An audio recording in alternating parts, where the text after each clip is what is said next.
and pranam to all of you. Again, I am coming back to my channel, Asit Government Rule Guru. Let's compete. Today, I will discuss compendium of rules on advances related to the advances. It is part 1. In this part, I will discuss 25 MCQs plus explanation. Very lucidly and very briefly, I will explain. So my friends, please subscribe my channel, Asit Government Rule Guru. Share my channel, like my channel, so that other audience also they can get benefit. Definitely, this video would be interesting one and also very important one. And latest 25 MCQs also I have framed, and also I will explain everything. So definitely this part would be interesting one. You see, join my WhatsApp number. It is 8327782034. If any queries there, you can contact with me and clear your doubt. My first Telegram channel, it is t.me/bapi2034, and second Telegram channel link t.me/asit2034. Try to join the Telegram channel, then you can up to date yourself my latest videos, and also join my WhatsApp number. If any queries there, you can clear your doubt. So now I'm going to discuss the compendium rules of advances. This rule actually started in July 1, 2005, right? So related to the advances, I will discuss. First, I will discuss 25 MCQs, then explanation. Some important rules of advances I have covered. So question number 1, under rule 40 subsection C of compendium of rules on advances, a second TA advance is specifically granted for whom? Second travelling allowance advance किसको मिलेगा? Rule position दिया है rule 40 subsection सी, जो rule 40 है related to the transfer है, ठीक है. 4 options given: the government servant for a second trip to the old station, any member of the family following the government servant later, the transportation of remaining household goods only, personal guest of the government servant. Actually option B is the correct answer. Suppose आपको जो transfer time में जो travelling जो second T advance मिलेगा, आप जानते हो, suppose आपका ट्रांसफर हो गया, द कंसर्न एम्प्लॉय जाकर न्यू हेडक्वार्टर में ज्वाइन कर लिया, मगर फैमिली मेंबर्स जो है, डिपेंडेंट फैमिली मेंबर्स, वो मूव नहीं किए, तो अलग अलग एडवांस ले सकते हैं. आप जानते हो कि जो फैमिली मेंबर्स जो फॉलो करेंगे कंसर्न एम्प्लॉय को विद इन 6 months, आप जाकर ज्वाइन कर लिए, तो जिस डेट में आप ज्वाइन करोगे उसका 6 months के अंदर आपका फैमिली मूव करेगा, ओके, न्यू हेडक्वार्टर को, ओके. क्योंकि जो रूल 40C है वो रिलेटेड टू द ट्रांसफर है, it is related to the public transfer, right, public transfer. So इसमें TA advance, second TA advance मिलेगा. लॉमसम आकर में ले सकते हो कि पीस मिल के आकर में ले सकते हो. जैसे आप फास्ट चले गए, हेडक्वार्टर में ज्वाइन कर लिया, एडवांस ले लिए, और नेक्स्ट जब आपका फैमिली मूव करेगा, तो आप जब जाकर न्यू हेडक्वार्टर में ज्वाइन करेंगे उसका 6 months के अंदर आपका फैमिली मूव करना चाहिए, तो उसमें second TA advance travelling allowance advance भी ले सकते हो, ठीक है. तो option B is the correct answer. Question number 2, in a public transfer within what period must the family follow the government servant to be eligible for the second advance? वही question अभी तो मैं डिस्कस किया. जब transfer होता है, public transfer, उसमें तो ट्रांसफर अलाउंस का बेनिफिट मिलेगा, उसमें जो ट्रैवलिंग अलाउंस का एडवांस मिलेगा. सपोज कंसर्न एम्प्लॉय मूव कर रहा है, वो एडवांस ले सकता है, उसके बाद उसका फैमिली मूव करेगा, तो विद इन 6 months जब कंसर्न एम्प्लॉय जाकर ज्वाइन कर लेगा न्यू हेडक्वार्टर में, जिस डेट में ज्वाइन करेगा उसका 6 months के अंदर फैमिली को मूव करना है, डिपेंडेंट फैमिली मेंबर्स को मूव करना है, ठीक है. तो जब कंसर्न एम्प्लॉय गया, वो एडवांस ट्रैवलिंग एडवांस टीए ले लिया, और सेकेंड एडवांस फैमिली को भी मिलेगा, मगर जो ड्यूरेशन है within 6 months the family must follow the government servant, ठीक है. Option B is the correct answer. Question number 3, which of the following is a mandatory condition, compulsory condition for drawing a second tier advance for the family? क्या है mandatory condition है यदि second T advance for the family के लिए चाहे, second travelling allowance advance for the family, the first T advance must be fully settled first, the official must have completed 1 year at the new station, an advance for the family's travel must not have been drawn previously, the family must travel by a lower class than the official. इसमें 4 option है, option C is the correct answer, option C is the correct answer, ठीक है। क्योंकि suppose concern employee जब transfer हुआ, public transfer, जब concern employee जाकर खुद ज्वाइन कर लिया, उसका फैमिली को नहीं लिया, ठीक है, तो वो एडवांस लेगा और विद इन 6 months उसका फैमिली मेंबर्स मूव करेगा न्यू हेडक्वार्टर को, वो भी सेकंड एडवांस लेगा। मगर उसमें क्या है, जैसे फैमिली के लिए पहले एडवांस नहीं लेगा, सपोज लॉन्ग सम एडवांस भी ले सकता है। आप क्वेश्चन पूछ सकते हो क्या जो कंसर्न एम्प्लॉय जा रहा है क्या वो सिंगल लॉन्ग सम एडवांस ले सकता है? सिंगल लॉन्ग सम एडवांस वो ले लेगा खुद के लिए और फैमिली के लिए, तो सेकेंड एडवांस नहीं मिलेगा, ठीक है, उसको भी आगे में डिस्कस करेंगे। मगर इसमें क्या है, जो ऑप्शन सी है करेक्ट है, an advance for the families travel must not have been drawn previously, ठीक है, तो इसमें सेकेंड एडवांस मिलेगा, option C is the correct answer. Question number 4, what else can be sanctioned as an advance under rule 40C of compendium of rules on advances to government servants. मैं बोला था कि जो रूल 40C है, जो compendium of rules on advances है, वो basically travelling allowance related है, ठीक है, ट्रैवलिंग अलाउंस रिलेटेड है ट्रांसफर टाइम में, ओके, ट्रांसफर टाइम में ट्रैवलिंग अलाउंस रिलेटेड है रूल, पोजीशन याद रखिए, जो compendium of rules on advances rule 40C, option C is the correct answer. Question number 5, which specific code regulates moves between New Delhi and Simla? General financial rules, Simla allowances code, fundamental rules, central civil services rules. So उसमें एक exceptional case है, वो question पूछा है which specific code regulates moves between New Delhi and Simla? It is Simla allowance code, ठीक है, option B is the correct answer, right. Question number 6, Rule 40 of Compendium of Rules on Advances to Government Servants deals with advance granted on account of। मैं बताया था कि rule जो 40 में 40C है, उधर तो अबोलिश हो गया, पहले जो एडवांस पे मिलता था पब्लिक ट्रांसफर में एडवांस पे मिलता था, वो भी अबोलिश हो गया 7th पे में, तो ओनली 40C है। It means only travelling allowance है, यदि पब्लिक ट्रांसफर होता है तो ट्रैवलिंग अलाउंस एडवांस मिलेगा, सही है, तो रिलेटेड टू द ट्रांसफर है, option C is the correct answer, ठीक है। Question number 7, does the rule a second advance can not be granted until the first is adjusted apply to T advances for family members under rule 40 subsection सी।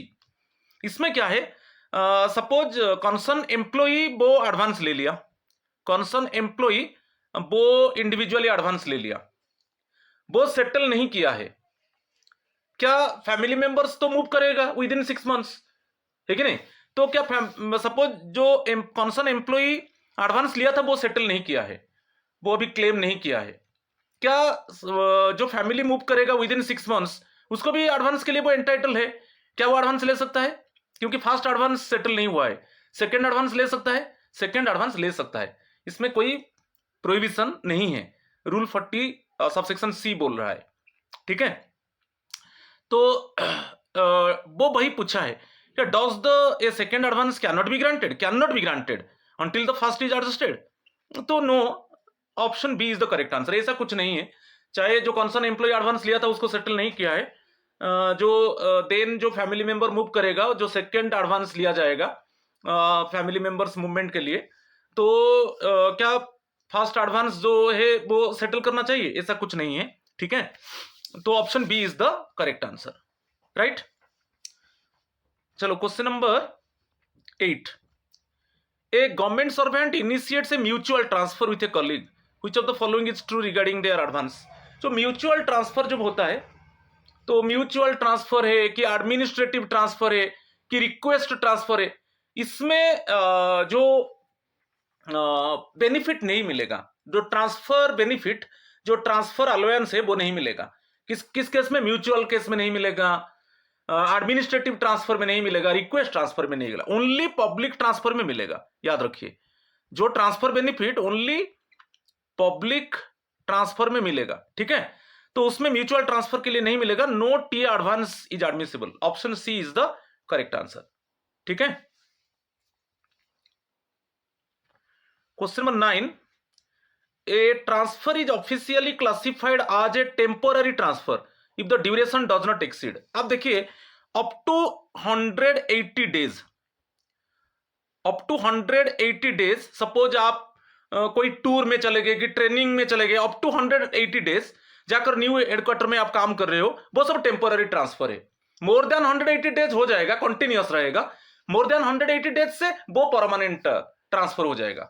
मगर up to 180 days, suppose आप tour में गए, up to 180 days वो temporary transfer है। आप जाकर new headquarter में suppose आप काम कर रहे हो कि आप वहां पर ट्रेनिंग ले रहे हो, up to 180 days temporary transfer है, ठीक है। तो option C is the correct answer. जब सपोज आप टेम्पोररी पीरियड के लिए चले गए टूर में, मगर 180 डेज क्रॉस हो गया, तो 180 डेज क्रॉस जब हो जाएगा, ये मान लिया जाएगा कि वो परमानेंट ट्रांसफर है, ठीक है।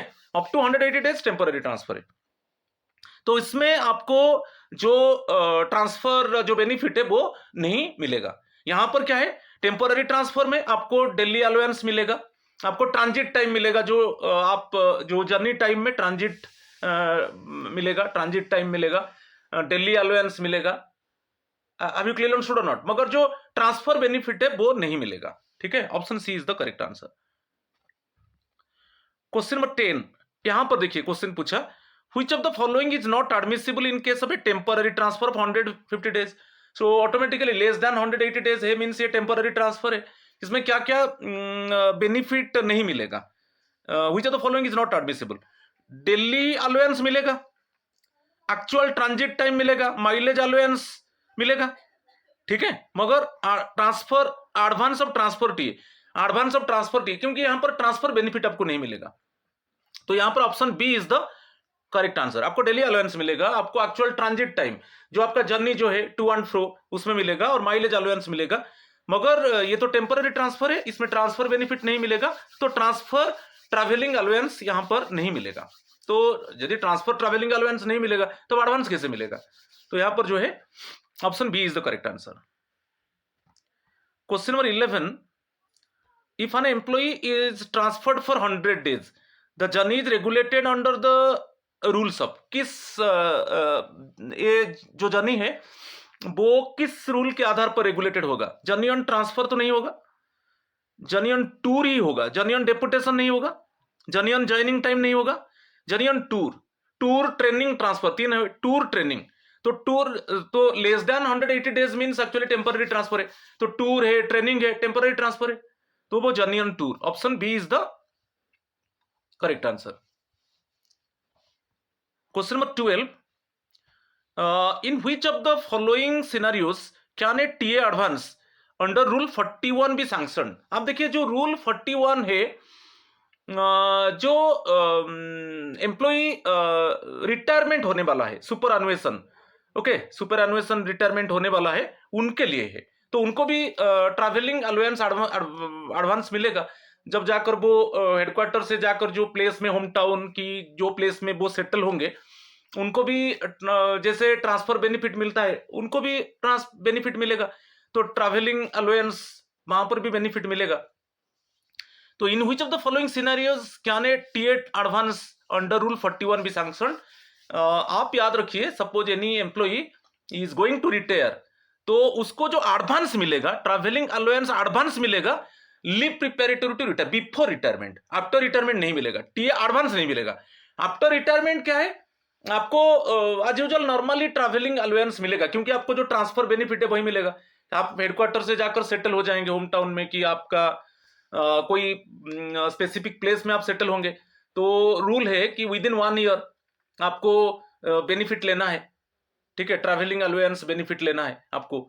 जो जिस डेट में रिटायर होगा उसका सक्सीडिंग डेट से आप कैलकुलेट करिए, विद इन 1 ईयर आपका ट्रैवलिंग होना चाहिए। आपका आपका फैमिली मेंबर का, ठीक है। तो मगर एडवांस नहीं, आफ्टर रिटायरमेंट आप ट्रैवलिंग अलाउंस, आपका ट्रैवलिंग स्टार्ट होता है तो वहां पर एडवांस नहीं मिलेगा, only before retirement. It means leave preparatory to retirement, okay, leave जो एलपीआर होता है उस टाइम में आप टीए एडवांस ले सकते हो। क्लियर? तो यहां पर journey is perform during leave preparatory, option B is the correct answer, ठीक है। Question number 13, can a government servant draw a TA advance for a journey performed after the actual date of retirement? After the actual date of retirement TA advance नहीं मिलेगा, travelling allowance मिलेगा, travelling allowance मिलेगा, मगर travelling allowance advance नहीं मिलेगा। आप देखिए rule 41 जो है, जो compendium of rules on advances है, उसमें क्लियरली मेंशन है। तो इसमें clear option C is the correct answer, नहीं मिलेगा, क्योंकि आफ्टर रिटायरमेंट नहीं मिलेगा। बिफोर रिटायरमेंट जो लीव प्रिपेरेटरी टू रिटायरमेंट है, जैसे आपको 365 डेज 1 ईयर होता है, तो उसमें आप ले सकते हो। जैसे आपको leave preparatory to retirement time में आप एडवांस, टीए एडवांस ले सकते हो। तो यहां पर option C is the correct answer. No, rule 41 specifically excludes journeys performed after the date of retirement, क्योंकि रूल 41 बोल रहा है कि जो पर्सन का रिटायर होगा, क्या उसको कब उसको ट्रैवलिंग अलाउंस का एडवांस मिलेगा, ठीक है। तो यहां पर जो है option C is the correct answer. जैसे लीव प्रिपेरेटरी टू रिटायरमेंट में बता रहा हूं, जो एलपीआर होता है, इसमें थोड़ा मैं बता देता हूं। जो एलपीआर होता है, लीव प्रिपेरेटरी टू रिटायरमेंट, आप 300 डेज का आप ईएल ले सकते हो, ईएल ले सकते हो, 300 डेज का ईएल ले सकते हो। तो इसी पीरियड में इतना ले सकते हो, इसी पीरियड में आप टीए एडवांस ले सकते हो, ठीक है। क्लियर? चलो question number 14, under rule 41 a retiring government servant, ये रूल 41 किसका है भाई? Compendium of rules on advances. A retiring government servant can draw a TA advance to move to their permanent residence, when must this advance be sanctioned? मैं अभी बताया था कि जो टीए एडवांस मिलेगा, टीए एडवांस कब मिलेगा ना? बिफोर रिटायरमेंट, एलपीआर टाइम में, leave preparatory to retirement time में आपको जो 300 डेज आप ईएल लेकर जा सकते हो, तो उसी टाइम में आप टीए एडवांस आपको मिलेगा, मगर आफ्टर रिटायरमेंट एडवांस नहीं मिलेगा। ट्रैवलिंग अलाउंस मिलेगा, क्योंकि आपको जैसे ट्रांसफर बेनिफिट मिलता है, वैसा आपका सुपरएनुएशन, जैसे आपका रिटायरमेंट हो रहा है तो आपको जैसे ट्रांसफर बेनिफिट मिलता है वैसा ही मिलेगा, मगर आफ्टर रिटायरमेंट एडवांस नहीं मिलेगा, ट्रैवलिंग अलाउंस एडवांस नहीं मिलेगा। तो वही है, तो यहां पर जो एडवांस मिलेगा ओनली बिफोर द रिटायरमेंट। मैं बताया था अभी, जो लीव प्रिपेरेटरी टू रिटायरमेंट जो 300 ईएल मिलता है, बिफोर जस्ट रिटायरमेंट आप ले रहे हो, तो उसमें आपको टी एडवांस मिलेगा, और बिफोर रिटायरमेंट उसको सेटल करना है, ठीक है। बिफोर रिटायरमेंट सेटल करना है। आप जानते हो कि जैसे आप एडवांस लेते हो तो विद इन 15 डेज, अदरवाइज आप 60 डेज, ठीक है। और after retirement, suppose after retirement आप जैसे ट्रैवलिंग अलाउंस आप ले रहे हो, तो जो ट्रांसफर बेनिफिट का जो आप अलाउंस ले रहे हो, कि ट्रैवलिंग अलाउंस बेनिफिट ले रहे हो, तो उसको विद इन 6 मंथ्स आपको वो क्लेम आपको करना है, विद इन 6 मंथ्स, 180 डेज के अंदर। मगर यहां पर टीए जो एडवांस, आप जानते हो कि ट्रैवलिंग अलाउंस का एडवांस हम सेटल करेंगे विद इन 15 डेज, जब आप रिटर्न आ जाएंगे विद इन 15 डेज। एडवांस नहीं लिया तो 60 डेज के अंदर आप सेटल क्लेम करेंगे, ठीक है। तो यहां पर option B is the correct answer. Question number 15, what is the maximum amount of TA advance admissible to a retiring government servant under rule 41? तो यहां पर कोई लिमिट नहीं है, जो ट्रैवलिंग अलाउंस का जो एडवांस मिलेगा, इसमें बहुत कुछ चीज आएगा। इसमें क्या है, जो ट्रैवलिंग अलाउंस का एडवांस मिलता है, इसमें आपका ट्रांसफर टाइम में जो ट्रांसफर बेनिफिट है, आपको सीटीजी मिलेगा, आपका बेसिक पे का 80% सीटीजी मिलता है बेसिक का, यदि वो बियॉन्ड 20 किलोमीटर रेडियस और आप स्टेशन को चेंज करना है। और यहां पर दे दिया रूल 41 दे दिया। रूल 41 मीन्स रिटायरिंग, जो पर्सन रिटायर होने वाला है तो 80% मिलेगा, ठीक है, सीटीजी मिलेगा, और पर्सनल इफेक्ट आपका जो सामान फामान जाएगा और आपका इट मीन्स कन्वेयंस अलाउंस, आपका कोई व्हीकल है आप उसको, और आपका जर्नी जो है ट्रैवल, तो 4 चीज होता है। एक सिटी कंपोजिट ट्रांसफर ग्रांट है बेसिक पे का 80%।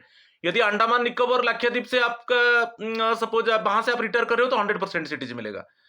तो यहां पर क्या है, जो रिटायरिंग एम्प्लॉइज के लिए 20 किलोमीटर जो है, जो आपको ओनली रेसिडेंस चेंज करना है, माने जस्ट आपका जो हेडक्वार्टर है, आपको होम टाउन और आप जो प्लेस में सेटल होने वाले हो, ठीक है। बाकी इसमें ओनली रेसिडेंस चेंज होना है, इसमें कोई 20 किलोमीटर का जो ये है रेस्ट्रिक्शंस नहीं है, क्योंकि ये रिटायरिंग गवर्नमेंट सर्वेंट के लिए है, ठीक है।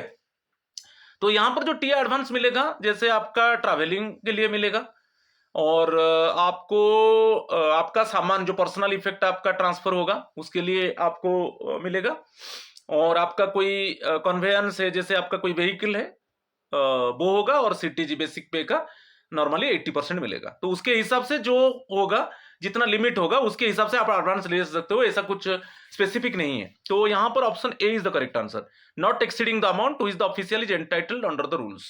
रूल के हिसाब से आप कैलकुलेट कर लीजिए, उसके हिसाब से मिलेगा आपका ट्रैवलिंग में कितना है, और आपका पर्सनल इफेक्ट सामान जाएगा पर किलोमीटर अभी 62.5 है, 62 रुपीज 50 पैसे पर किलोमीटर आपका सामान आप ट्रांसफर करते हो, और आपका कोई कन्वेयंस अलाउंस है, ठीक है, व्हीकल आप ट्रांसफर करना चाहते हो, और बाकी है जो सीटीजी मिलेगा बेसिक पे का 80%, ओनली अंडमान निकोबार लक्षद्वीप वहां है तो 100%।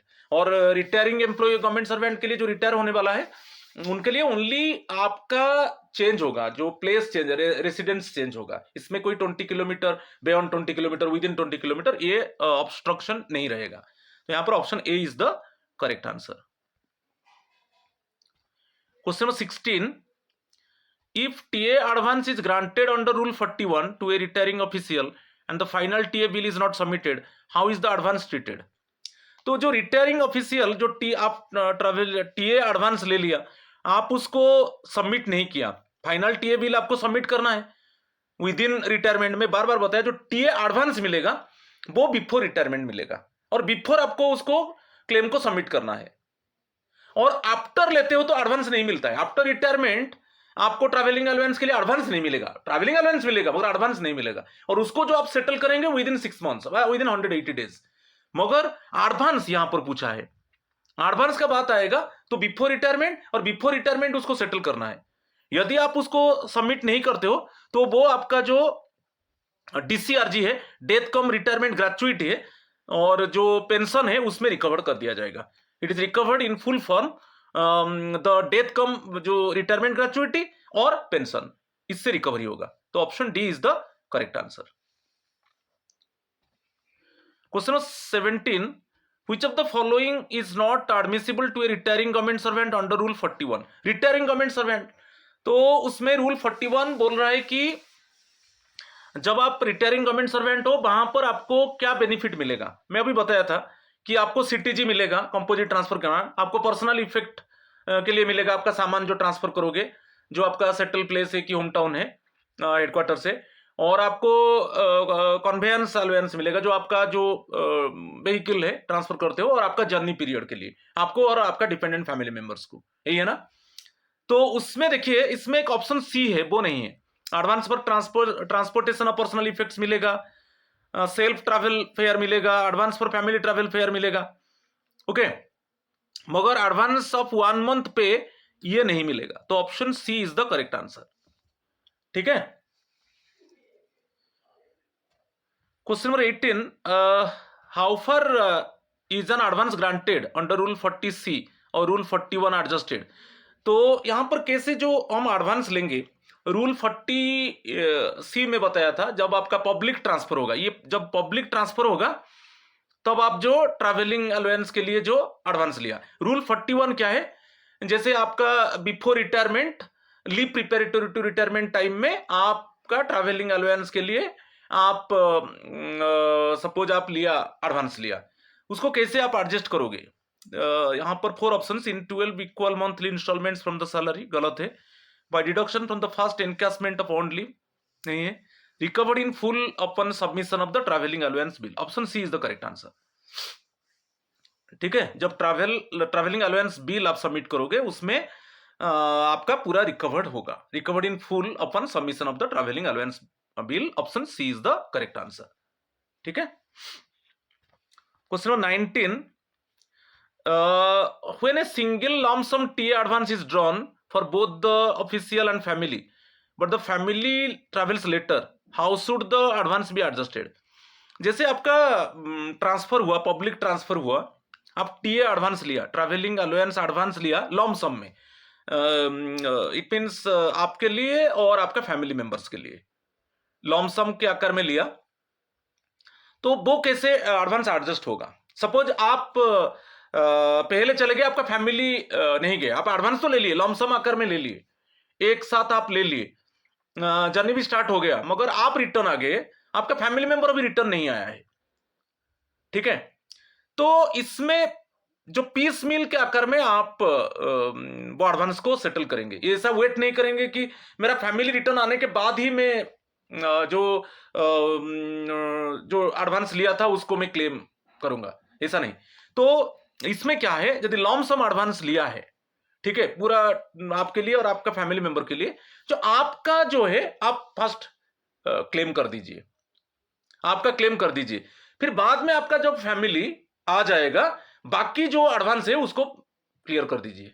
ठीक है। ऐसा नहीं कि आप एडवांस लॉम सम लिए, आप रिटर्न आ गए हेडक्वार्टर को, ठीक है, मगर आपका फैमिली आपका फैमिली नहीं आया, एडवांस तो ले लिए, मगर आप आकर न्यू हेडक्वार्टर में ज्वाइन कर लिए, मगर आपका फैमिली नहीं आया, फैमिली बाद में आया, तो उसमें क्या है, आप जो रिटर्न आ गए, आपके लिए आप फर्स्ट एडवांस क्लियर कीजिए, और जो आप क्लेम करेंगे एडवांस, जो क्लेम वहां पर जो सेटल करने के लिए जाएंगे, आप उसमें लिखेंगे कि मेरा फैमिली लेटर स्टेज में मेरा फैमिली आएगा, और उस समय जो बैलेंस होगा, जो मैं एडवांस लिया था उसका जो बैलेंस अमाउंट, मैं मेरा फैमिली जब न्यू हेडक्वार्टर में पहुंच जाएगा उसके बाद में सेटल कर दूंगा बैलेंस एडवांस को। ठीक है। तो यहां पर देखिए, option C is the correct answer. The family portion of the advance must be refunded immediate, नहीं, ये सॉरी गलत है। इसमें जो ऑप्शन है, ये देखिए, the advance may be adjusted by submitting more than one bill piece mill, option D is the correct answer. Okay, आप लॉम सम एडवांस लिया, एक साथ लिया, मगर आप आके न्यू हेडक्वार्टर में ज्वाइन कर लिए, मगर आपका फैमिली बाद में आएगा, तो आप जब ज्वाइन कर लिए, फर्स्ट आपके लिए आप क्लेम कर दीजिए जो एडवांस लिया था, बाकी उसमें क्लियरली सर्टिफाई कर दीजिए कि मेरा फैमिली बाद में आएगा, और फैमिली जब आकर हेडक्वार्टर में पहुंच जाएगा, तो उसके बाद जो बैलेंस एडवांस अमाउंट है मैं उसको सेटल कर दूंगा। ठीक है। तो option D is the correct answer. तो more than one bill piece मिल के आकर में एडवांस एडजस्ट होगा, option D is the correct answer. ठीक है। Question number 20, to adjust a lump sum advance via multiple bills, what must the government servant certify on the first adjustment bill? मैं अभी बताया था।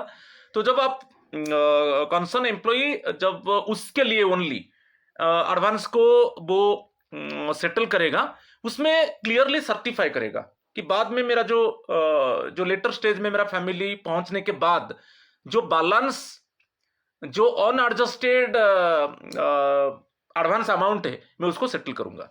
तो उसको सर्टिफाई करना है, फास्ट एडजस्टमेंट बिल में आपको सर्टिफाई करना है। तो option C is the correct answer. That a further bill for the family will be submitted which is expected to cover the remaining balance of the advance. ठीक है। तो option C is the correct answer. Question number 21, if an officials right to a TA claim is forfeited under SR, ये rule को याद रखिए।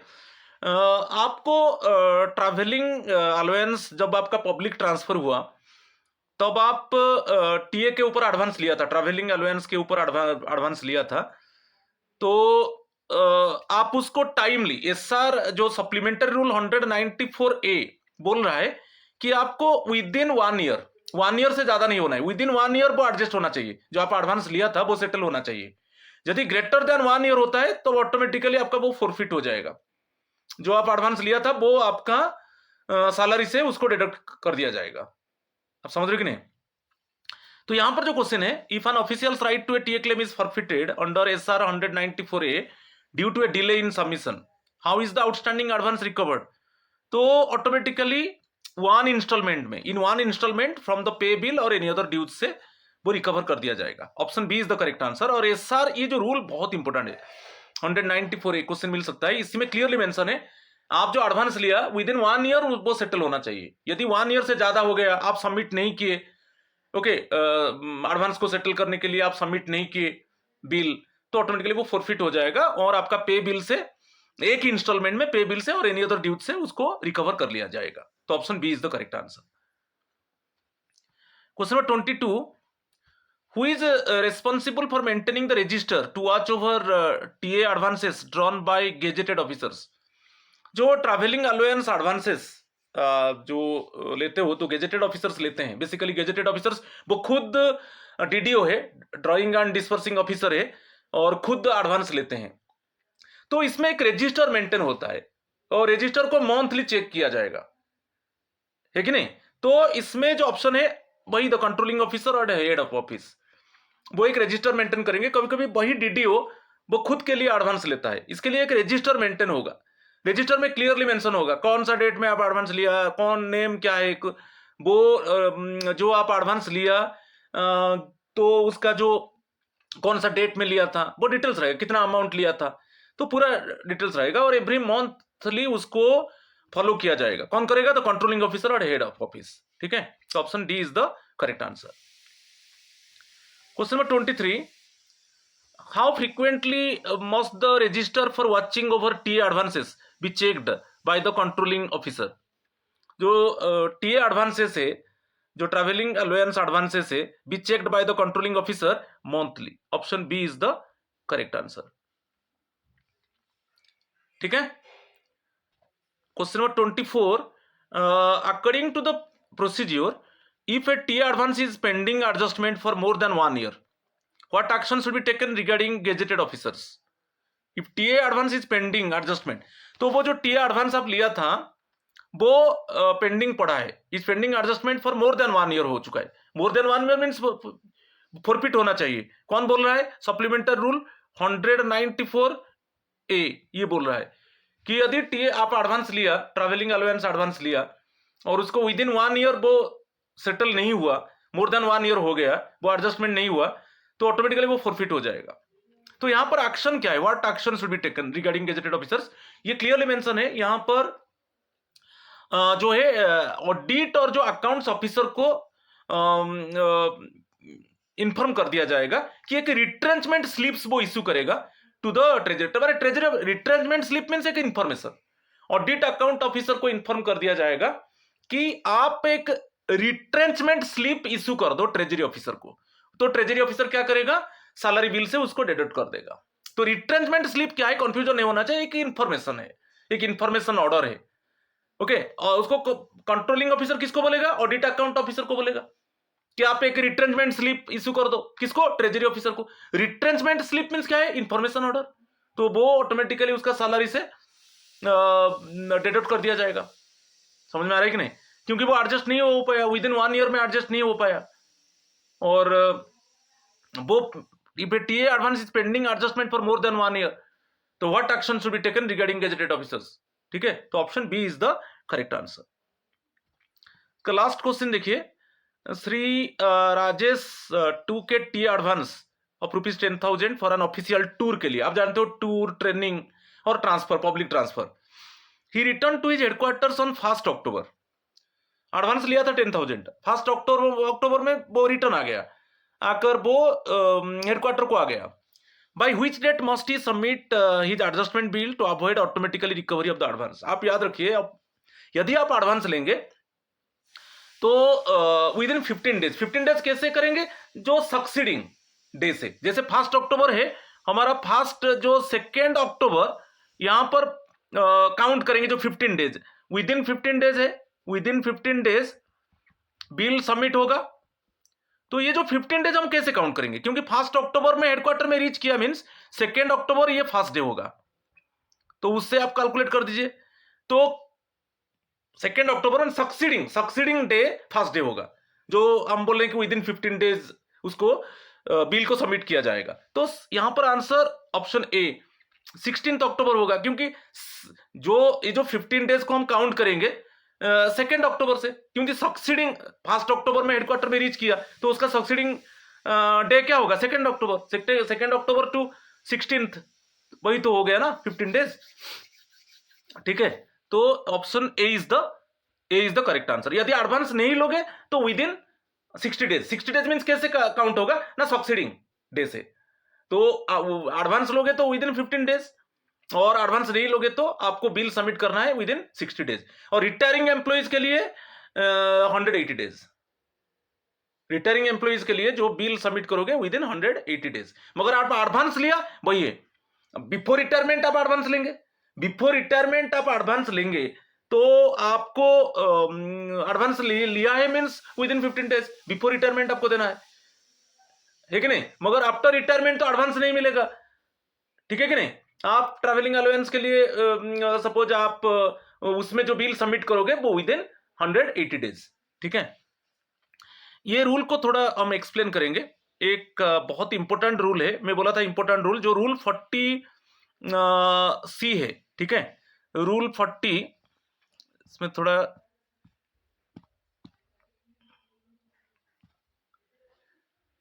आप देखिए, rule 40 C of compendium of rules on advances.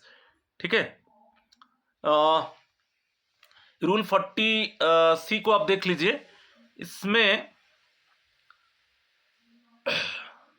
Colour change, ठीक है, okay. आप देखिए, मैं बोला था आपको rule 40 subsection C of the compendium of rules on advances में क्लियरली मेंशन है कि आप रिलेटेड टू द ट्रांसफर आपको टी एडवांस मिलेगा, public transfer, related to the public transfer आपको टी एडवांस मिलेगा। तो कितना एडवांस मिलेगा, तो आप जानते हो कि जो पब्लिक ट्रांसफर, जब आपका पब्लिक ट्रांसफर होता है तो आपको जो एडवांस लेंगे आप, उसके लिए तो कोई लिमिट, एक लिमिट क्या है, कोई ऐसा पर्टिकुलर स्पेसिफिक परसेंटेज नहीं है। ठीक है, स्पेसिफिक परसेंटेज नहीं है, तो इसके लिए क्या है ना, आपको ये सब फर्स्ट ट्रैवल कॉस्ट आपको देखना है, जो आपका कंसर्न एम्प्लॉई, उसका dependent family member, personal effect, आपका जो गुड्स, हाउस होल्ड गुड्स है बाय गुड्स ट्रेन और ट्रक। ठीक है, ये 2 चीज आ जाएगा। और थर्ड क्या है, कन्वेयंस, आपका कोई पर्सनल कार है, मोटरसाइकिल है।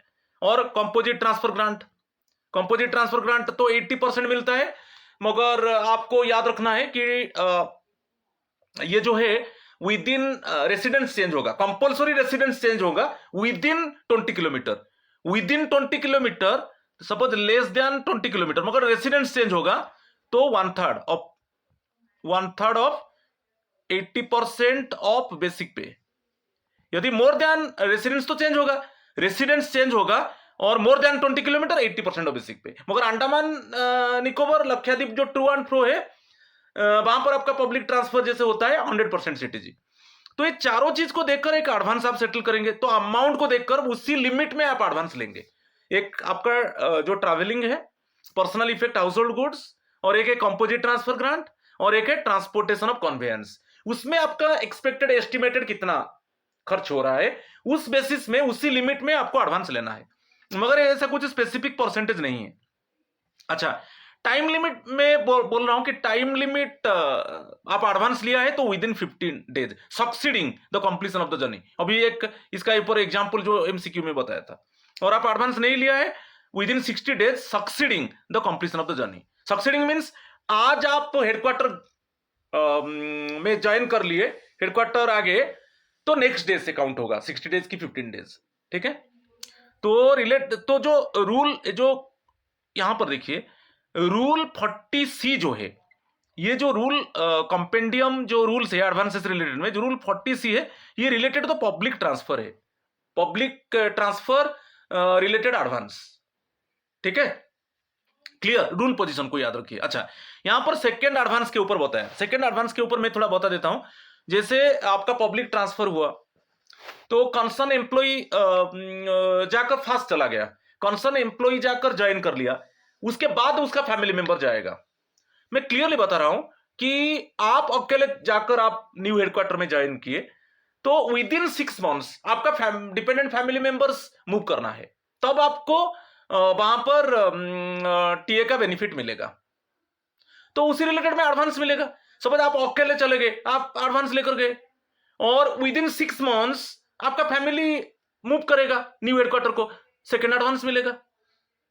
ठीक है कि नहीं? कोई ऐसा नहीं है कि आप फर्स्ट एडवांस लिया, आप उसको सेटल नहीं किया है, सेकंड एडवांस नहीं मिलेगा, ऐसा कुछ नहीं है।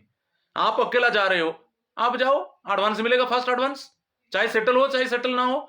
विद इन 6 मंथ्स के अंदर आपका फैमिली मूव करेगा, तो उसको फैमिली के लिए सेकंड एडवांस मिलेगा। हैव यू क्लियर अंडरस्टूड और नॉट? तो ये है, ये क्लैरिफिकेशन दिया है। अच्छा, what it allows? It allows A second advance किसके लिए? फैमिली मेंबर्स के लिए।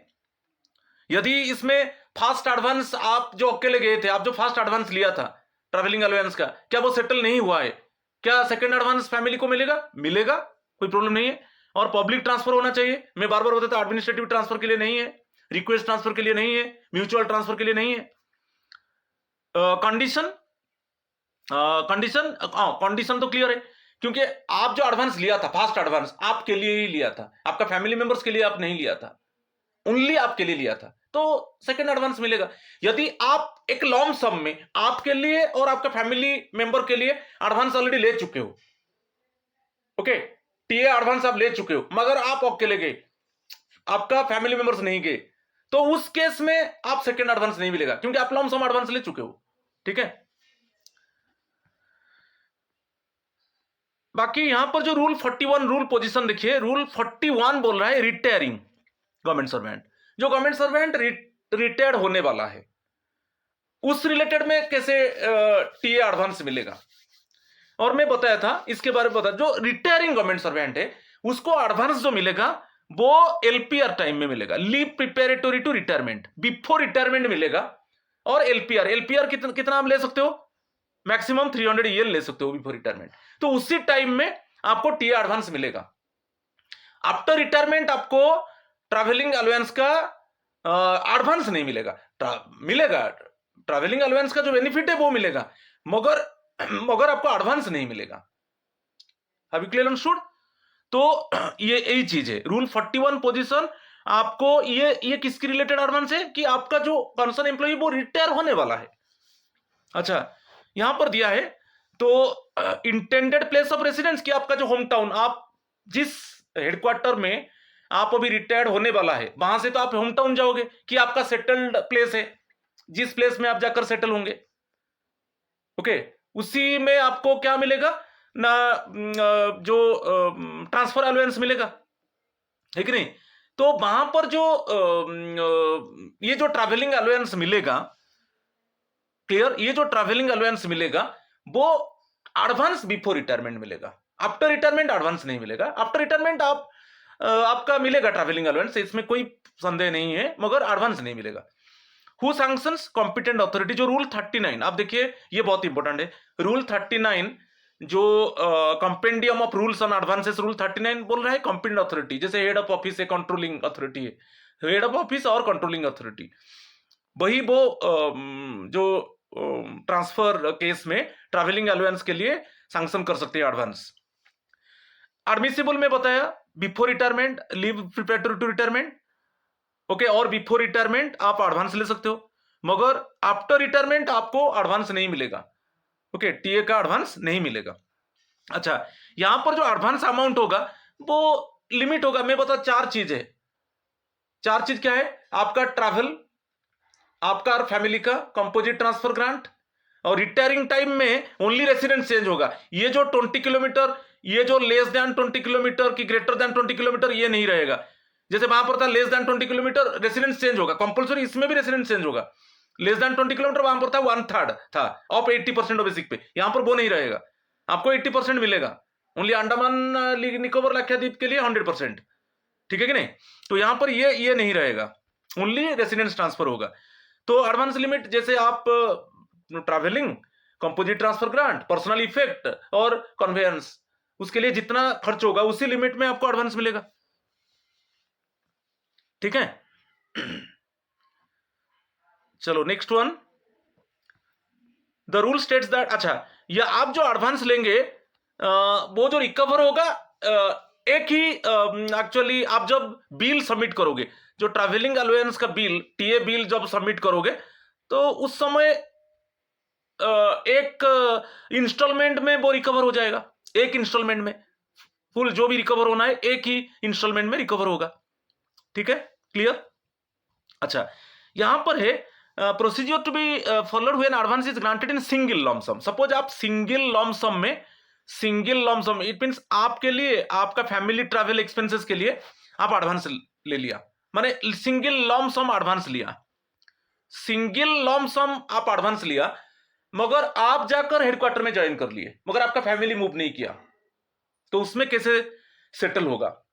आप तो सिंगल लॉमसम जो है, सिंगल लॉमसम में आप एडवांस ले लिए, सिंगल लॉमसम में एडवांस ले लिए आपके लिए और आपका फैमिली मेंबर के लिए, मगर आपका मूवमेंट हुआ, बाद में आपका फैमिली मूव करेगा, तो उस केस में क्या है, आप जो अकेला चले गए, तो आपका आपके लिए ओनली आप एडवांस बिल सबमिट कर दीजिए और उसमें सर्टिफाई कर दीजिए, जो फर्स्ट बिल में, फर्स्ट एडजस्टमेंट बिल में आप सबमिट कर दीजिए कि ये जो बिल में सबमिट किया मेरे लिए किया, और जो रेस्ट जो एडवांस अमाउंट है मेरा जब फैमिली रीच कर जाएगा, उसके बाद जो अनएडजस्टेड है एडवांस अमाउंट, वो उसको मैं सेटल करूंगा, उसको एक सर्टिफाई कर देना है। तो फास्ट टीए बिल आप खुद का सेटल कर दीजिए। The employee submits a TA bill only for the journey actually completed, for example is own journey और some family members who have already travelled, तो उनके लिए जो आप लॉन्ग सम एडवांस लिया था, तो आपके लिए कि आपके साथ कुछ family members, dependent family members गए थे, आप एडजस्ट कर लीजिए। ठीक है, तो बाद में जब आपका फैमिली जाएगा, mandatory certify on every adjustment bill, the employee must clearly certify that a further TA bill will be submitted later for the family members who have not yet completed the journey, and the amount of that future bill will be at least equal to the, तो ये है। तो यहां पर piece मील क्या करना है, आप ये मत सोचिए आप लॉन्ग सम अमाउंट ले लिया और आप अकेला जाकर ज्वाइन कर लिया, आपका फैमिली मूव नहीं किया, और आपका फैमिली रीच करने के बाद ही आप उसको सेटल करोगे, ऐसा नहीं।